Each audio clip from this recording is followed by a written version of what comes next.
Assalamualaikum warahmatullahi wabarakatuh. Salam buat rekan-rekan diskusi hukum dimanapun berada di seluruh Indonesia. Alhamdulillah kita masih bisa silaturahim ya, dan bisa bertemu kembali. Mudah-mudahan kebaikan, rahmat, dan ridha Allah Subhanahu wa Ta'ala masih selalu beserta kita semuanya. Dalam berita terupdate kali ini, tentunya ini ya, kemarin juga sudah banyak diskusi dengan rekan-rekan khususnya dalam lembaga demokrasi anti korupsi itu kan, bagaimana kita menyoroti kasus korupsi yang akhir-akhir ini memang makin melemah itu kan. Jadi kalau di kejaksaan itu kita dihentakkan dengan kasus Jaksa Pinangki ya, yang awalnya divonis 10 tahun akhirnya dikurangi menjadi 4 tahun itu kan pada proses banding. Kemudian yang tidak kalah heboh lagi adalah baru saja kemarin yaitu Joko Chandra itu kan, dari 4,5 tahun kemudian didiskon menjadi 3,5 tahun itu kan. Kalau tidak sejalan ya dengan korupsi yang dirugikan, artinya yang membawa kerugian dampak terhadap negara ini kan. Kemudian di KPK, ya lagi-lagi ini memang tantangan dan ujian berat bagi KPK versi baru ya. Saya sering menyebutkan KPK sudah the end dan mati bagi saya itu kan. Karena pasca putusan MK dan undang-undang KPK baru sekarang ujiannya berat. Nah, kalau berkaitan dengan korupsi tentunya kemarin juga ada vonis ya, sekitar pertengahan Juli 2021 kemarin kepada mantan menteri KKP divonis 5 tahun itu kan. Kemudian kali ini kita akan mencoba menganalisis yang baru berjalan pada proses tuntutan belum sampai vonis, yaitu karena ini juga masih masa-masa pandemi ya, itu mantan menteri sosial JPB itu juga dituntut 11 tahun itu kan. Ini memang jauh dari harapan publik yang harapannya dihukum seumur hidup atau mati gitu kan. Nah ini nanti kita analisa bersama seperti apa. Ini memang juga menjadi keresahan kita khususnya bagi rekan-rekan pegiat anti korupsi, dan juga konstruksi hukumnya sangat-sangat lucu sekali yang diterapkan itu kan. Nah, ini basis datanya saya bacakan dulu ya.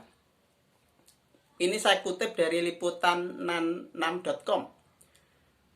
Tuntutan 11 tahun Juliari Batubara dinilai tak bisa obati korban bansos dan sebagainya itu kan. Ini saya cuma memberikan analisa saja nanti. Nah itu basis data sebelum kita lanjut itu kan. Nah persoalannya seperti apa sebenarnya kalau kita runut dari awal kemarin ya, sepintas saja bahwa sekitar 6 Desember sebelum akhir tahun 2020 kemarin, mantan Mensos Juliari Peter Batubara itu kan memang menyerahkan diri ke KPK pasca ada 4 orang tersangka lainnya yang sudah OTT itu kan, dari pejabat pembuat komitmen di Kemensosnya pun juga dari pihak swasta. Akhirnya sekitar tanggal 6 dini hari mantan Mensos ini menyerahkan diri jadi tersangka. Seiring waktu kemudian proses berjalan, ada proses penyidikan, pemeriksaan dan sebagainya, siapa kira-kira yang ada indikasi terlibat, afiliasi jaringan dan sebagainya. Nah akhirnya KPK lagi-lagi ada beberapa hal yang memang dipangkas, tidak dilanjutkan, yang memang idealnya bisa dugaan keras sudah ditetapkan tersangka, kemudian pemeriksaannya sejauh mana sampai sekarang juga kita belum menemukan ya proses lebih lanjut selain mantan Mensos ini sendiri.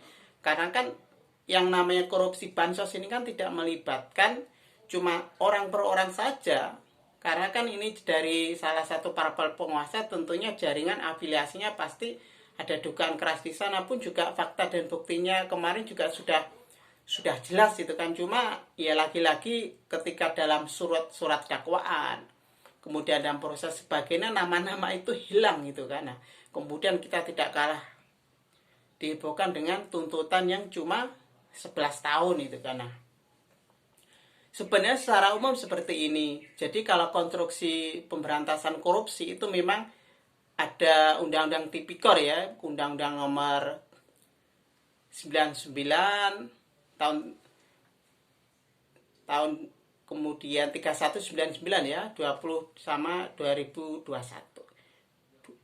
Kemudian berkaitan dengan Undang-Undang Tipikor itu kan. Pada intinya memang pemberi suap itu tentunya beda dengan penerima suap itu kan. Kalau pemberi suap itu rata-rata biasanya kena jerat pasal 5 poin A dan B dan pasal 13 biasanya. Kemudian yang penerima suap itu biasanya pasal 12 ayat 1, kemudian di sana ada di poin A dan B biasanya itu. Kemudian juga pasal 55 KUHP dengan penyertaan, biasanya itu penerima dan pemberi itu beda itu kan. Nah, kalau kita cermati konteks Juliari Peter Batubara atau mantan Mensos ini, konstruksi dari awal memang ada beberapa pergeseran ya. Kalau saya cermati Undang-Undang Tipikor itu sendiri, bahwa sangat disayangkan bahwa yang memang yang harusnya dikenakan itu tidak dikenakan itu kan. Tuntutannya ataupun jerat hukumnya cuma menggunakan pasal 12B dan pasal 18 Undang-Undang Tipikor. Kemudian Undang-Undang KUHP-nya berkaitan dengan pasal 55 ayat 1 penyertaan dan pasal 64 ayat 1. Nah, ini patut dicermati ya konstruksi hukumnya. Itu secara konstruksi hukum. Nah, kenapa ada pertanyaan, kenapa tidak pasal 2 atau pasal 3 ya? Nanti kita lebih lanjut ya. Kemudian yang tidak kalah penting, mantan Mensos ini kan dituntut 11 tahun penjara, kemudian dendanya di sana ada 500 juta, subsidiar 6 bulan kurungan, kemudian tambahan lagi yaitu ada tuntutan ganti rugi sekitar 14 miliar, kemudian subsidiar 2 tahun penjara itu kan. Kemudian juga ada tambahan 4 tahun hak politiknya dicabut itu kan pasca menjalani pidana pokok. Yang tidak kalah penting adalah ketika jaksa penuntut umum dari KPK meyakini ada sekitar 32 miliar lebih bahwa mantan Mensos ini menerima, kenapa ganti ruginya cuma 14 miliar yang ganti rugi ini? Karena ini menjadi persoalan yang patut kita duga ada apa dan kenapa itu kan. Secara logika saja ini memang sangat timpang antara kerugian yang diderita oleh negara, kemudian korupsi berjamaah bansos ini dengan tuntutan yang ada itu kan. Nah, ini lucu sekali itu kan persoalannya itu kan ya. Nanti bisa dilanjut ya, saya tinggal ngopi bentar.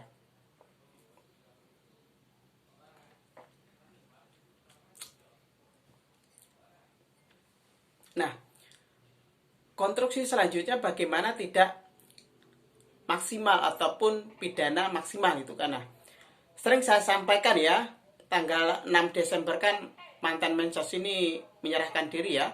Tanggal 9 Desember adalah hari anti korupsi dunia. Saya sering menyampaikan dalam berbagai kesempatan bahwa pasal 2 ayat 2 Undang-Undang Tipikor itu ada redaksional 3 kata, dalam keadaan tertentu.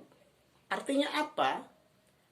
Konstruksi pasal 2 ayat 2 Undang-Undang Tipikor ini bisa dikatakan ataupun bisa dijadikan tolak ukur bahwa keadaan tertentu ini adalah pandemi COVID ini, kemudian bansos dikorupsi. Nah, artinya di sana bisa masuk seumur hidup atau hukuman mati itu kan. Nah, itu kenapa KPK tidak menggunakan pasal 2 ayat 2 khususnya itu kan. Ini yang sangat kita herankan itu kan. Nah, kalau sudah seperti ini, apa sih yang menjadi harapan ataupun yang kita kawal dari kasus ini? Kita tidak ada jalan lain selain kita bertumpu kepada hakim yang memang menjadi benteng terakhir di peradilan itu sendiri itu kan. Kita berharap bahwa hakim ini nanti akan bersifat progresif ya, artinya minimal bisa memutus 11 tahun penjara atau lebih Kemudian ganti ruginya tidak cuma sesuai tuntutan jaksa penuntut umum yang cuma 14 miliar, bahkan harus lebih. Ada indikasi korupsinya kan 32 miliar lebih dari mantan Mensos ini. Harusnya hakim memiliki konteks pemanaan progresif di sana. Cuma hakim berani atau tidak. Jauh lebih dari itu, saya sering menyampaikan bahwa ini adalah momentum. Bansos ini adalah korupsi yang sungguh menyakiti hati rakyat, bahwa korupsi berjamaah ini sangat-sangat bisa dikatakan biadab dan memalukan itu kan. Makanya ini adalah momentum yang terlewatkan. Sudah masukkan saja redaksional pasal 2 ayat 2, bisa dihukum seumur hidup atau mati. Persoalan nanti hakim memutus atau tidak, memberikan vonis atau tidak, ini persoalan lain. Ini kan KPK ditantang berani atau tidak mencantumkan redaksional itu. Kalau kita cermati sudah memenuhi unsur bahwa ada kerugian negara, menguntungkan diri sendiri, kenapa tidak digunakan pasal itu kan? Itu yang kita cermati bersama, kenapa KPK tidak berani, ada apa dan kenapa ini kan? Walaupun kasus ini bukan menjadi tolak ukur utama dan pertama, tetapi bisa dikatakan menjadi tolak ukur prioritas dalam pemberantasan korupsi. KPK tersandar atau tidak. Kemudian KPK di sana berani membongkar kasus ini atau tidak, sampai didiskon sampai sebesar ini, sampai cuma 11 tahun penjara. Ini kan kalau kita cermati ujung-ujungnya kalau nggak dapat 4 tahun atau 5 tahun ini kan vonisnya nanti. Nah, ini menjadi keresahan kita bersama, nanti akan seperti apa hakim akan memberi putusan itu kan. Kemudian harapan selanjutnya, harapan kedua selain dari hakim tentunya bahwa dengan konteks dan kasus ini, IPK ataupun Corruption Perception Index atau IPK di Indonesia dalam hal pemberantasan korupsi tidak turun. Kalau kita mencermati tahun 2018 nilainya 38, tahun 2020 naik 40. Kemudian kita negara koruptor nomor 4 dari ASEAN dan 85 dari 180 negara di dunia. Kalau sampai ini adalah putusannya nanti melebihi dari tuntutan hakim progresif, maka IPK bisa naik. Pun sebaliknya, kalau sampai nanti putusannya mencederai dan bahkan jauh di bawah tuntutan, ini bisa dikatakan IPK kita akan turun itu kan. Nah, kemudian yang ketiga adalah, tidak kalah penting adalah trust publik terhadap KPK itu sendiri sebagai lembaga anti rasuah, lembaga pemberantasan korupsi. Masih dipercaya atau tidak ketika ada kasus seperti ini. Dulu ingat bahwa ketua KPK kalau ada korupsi bansos maka bisa dihukum mati, bisa dihukum seumur hidup. Akhirnya sekarang seperti apa?